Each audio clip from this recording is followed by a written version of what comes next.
ప్రభునందు ప్రియమైన వాళ్ళారా, ఈరోజు యేసు ప్రభువారు 10 ఆజ్ఞల్లో ముఖ్యమైన ఆజ్ఞ ఏంటి అని అడిగినప్పుడు ఆ ఆజ్ఞను ఆయన బయలుపరిచారు. మార్కు సువార్త 12వ అధ్యాయం 30వ వచనము.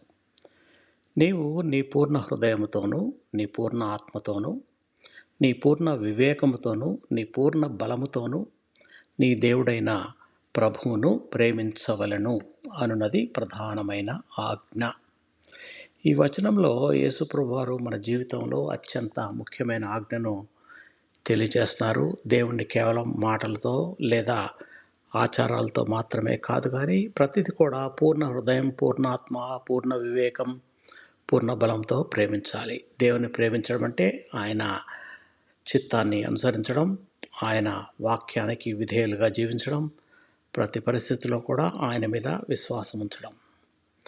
మన హృదయం దేవుని మీద నిలిచినప్పుడు భయం తగ్గుతుంది, శాంతి పెరుగుతుంది, మన జీవితానికి నిజమైన అర్థం తెలుస్తుంది. మన సమయం, ప్రతిభ, బలం, ఆలోచనలు అన్నిటినీ దేవుని మహిమ కొరకు ఉపయోగించినప్పుడు మన జీవితం ఆయనకు ఇష్టమైన బలిగా మారుతుంది. దేవుణ్ణి మొదటి స్థానంలో ఉంచిన జీవితాన్ని ఆయన ఎల్లప్పుడూ ఆశీర్వదించి నడిపిస్తాడు. ప్రార్థన. ప్రియ పరలోకపు తండ్రి, నీ వాక్యం ద్వారా మీరు మాతో మాట్లాడినందుకు మీకు వందనాలు, కృతజ్ఞతాస్తుతులు. నిన్ను మా పూర్ణ హృదయంతోనూ, పూర్ణ ఆత్మతోనూ, పూర్ణ వివేకంతోనూ, పూర్ణ బలంతోనూ ప్రేమించే కృపను మాకు అనుగ్రహించండి. ఈ లోకంలోని ఆకర్షణల కంటే మిమ్మల్నే మొదటి స్థానంలో ఉంచే హృదయాన్ని మాకు దయచేయండి. మీ చిత్తానుసారంగా నడిచే విధేయతను, మిమ్మల్ని నిత్యము మహిమపరిచే జీవితాన్ని మాకు ప్రసాదించండి. మా కుటుంబాలను ఆశీర్వదించి మీ ప్రేమలో స్థిరపరచండి.